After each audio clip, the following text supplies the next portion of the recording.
আসসালামু আলাইকুম রহমতুল্লাহ। সম্মানিত দর্শক শ্রোতা ভাই এবং বোনেরা, আমি আপনাদের সামনে এখন সূরা আল হাদিদের 16 থেকে 19 নম্বর আয়াত পর্যন্ত এই 4টি আয়াত বাংলা তর্জমা পড়ে শোনাবো। বিসমিল্লাহির রহমানির রহিম। ইমানদারদের জন্য এখনও কি সে ক্ষণটি এসে পৌঁছায়নি যে আল্লাহর আযাবের স্মরণে এবং তিনি যে সত্য কিতাব নাজিল করেছেন তার স্মরণে তাদের অন্তরসমূহ বিগলিত হয়ে যাবে? সে কখনোই তাদের মতো হবে না যাদের এর আগে কিতাব দেওয়া হয়েছিল, অতঃপর তাদের ওপর এক দীর্ঘকাল অতিবাহিত হয়ে গেল, ফলে তাদের মনও কঠিন হয়ে গেল। এদের মধ্যে এক বিরাট অংশই হচ্ছে নাফরমান। তোমরা জেনে রেখো, আল্লাহ তাআলাই এ ভূমিকে তার মৃত্যুর পর পুনরায় জীবন দান করেন। অবশ্যই আমি আমার যাবতীয় নিদর্শন তোমাদের জন্য খুলে খুলে বর্ণনা করেছি। আশা করা যায় তোমরা অনুধাবন করতে পারবে। যেসব পুরুষ ও নারী আল্লাহর পথে দান করে এবং আল্লাহকে উত্তম ঋণ প্রদান করে, তাদের সে ঋণ আল্লাহ তাআলার পক্ষ থেকে বহু গুণ বাড়িয়ে দেওয়া হবে। উপরন্তু তাদের জন্য থাকবে আরও সম্মানজনক পুরস্কার। আর যারা আল্লাহর উপরে ঈমান এনেছে তার রসুলের উপরে, তারাই হচ্ছে যথার্থ সিদ্দিক বা সত্যবাদী ও তাদের মালিকের সামনে সত্যের পক্ষে সাক্ষ্যদানকারী। তাদের সবার জন্য রয়েছে তাদের মালিকের পক্ষ থেকে পুরস্কার এবং তাদের নিজেদের নূর, যা তাদের সাফল্যের প্রমাণ বহন করবে। অপরদিকে যারা আল্লাহকে অস্বীকার করেছে এবং আমার নিদর্শন সমূহকে মিথ্যা সাব্যস্ত করেছে, তারা হবে জাহান্নামের বাসিন্দা। সম্মানিত ভাই এবং বোনেরা, আল্লাহ পাক ঈমানদার এবং কাফিরদের সম্পর্কে পরিষ্কার করে বক্তব্য আমাদের সামনে প্রকাশ করেছেন। এখন সিদ্ধান্ত মানুষের, তারা কুফরের পথ অবলম্বন করবে নাকি ঈমানের ছায়াতলে আশ্রয় লাভ করে দুনিয়া এবং আখিরাতের কল্যাণ নিশ্চিত করবে, আখিরাতের কল্যাণ ত্বরান্বিত করবে। কল্যাণ নিশ্চিত করবেন তো আল্লাহ রাব্বুল আলামিন। তবে আমরা চেষ্টা করতে পারি, যতটুকু সম্ভব ঈমানের উপরে দৃঢ় থাকার চেষ্টা করতে পারি। সম্মানিত ভাই এবং বোনেরা, যারা প্রকৃত ঈমানদার তারা অমুসলিম, কাফির, মুনাফিক, মুশরিক এদের মতো অত সচ্ছল নাও হতে পারে, কারণ তারা অর্থ ইনকাম করার সময়, সম্পদ উপার্জন করার সময় হক পথ যেটা সেটাই অবলম্বন করে।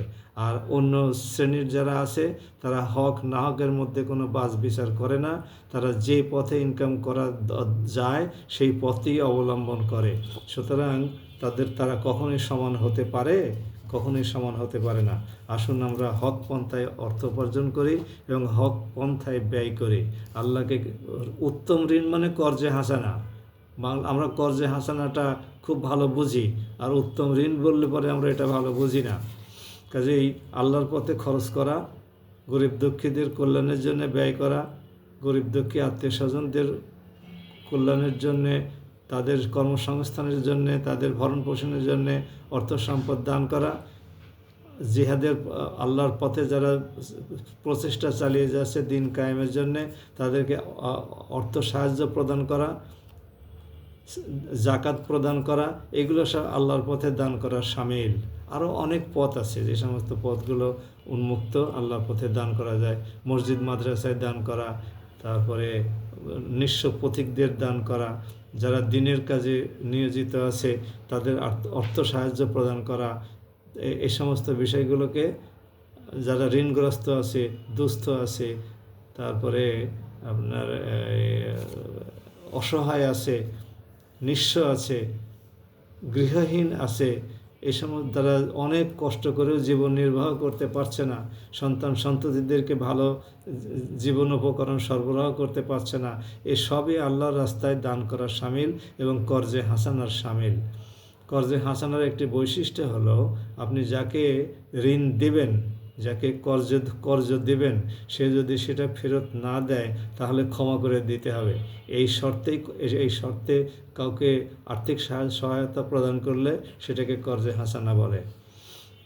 আসুন আমরা যতটুকু সম্ভব দান খয়রাত করি, দান সাদকা করি। এই দান আল্লাহ পাক একদিন অনেক গুণে বর্ধিত করে আমাদের সামনে পাহাড় সমান করে হাজির করবেন। রাসূলুল্লাহ সাল্লাল্লাহু আলাইহি ওয়াসাল্লাম একটা হাদিসে বলেছেন, কেউ যদি একটা খেজুরের পরিমাণও দান করে, সেটাকে আল্লাহ পাক লালন পালন করে কিয়ামতের দিন পাহাড় সমান করে বান্দার সামনে দান হিসেবে হাজির করবেন এবং তার জন্য উত্তম পুরস্কারের ব্যবস্থা থাকবে আশা করা যায়। সবাই ভালো থাকুন। আমার এই ইউটিউব চ্যানেলটির নাম হলো ডক্টর আতাউরস অ্যানালিসিস। আপনারা মেহরবানি করে সাবস্ক্রাইব করুন এবং পাশে থাকা বেল আইকনটি ক্লিক করে রাখুন, তাহলে সমস্ত নোটিফিকেশন পৌঁছে যাবে এবং আপনার মাধ্যমে আপনার বন্ধুবান্ধবরাও আল্লাহর কালাম শুনতে পাবে।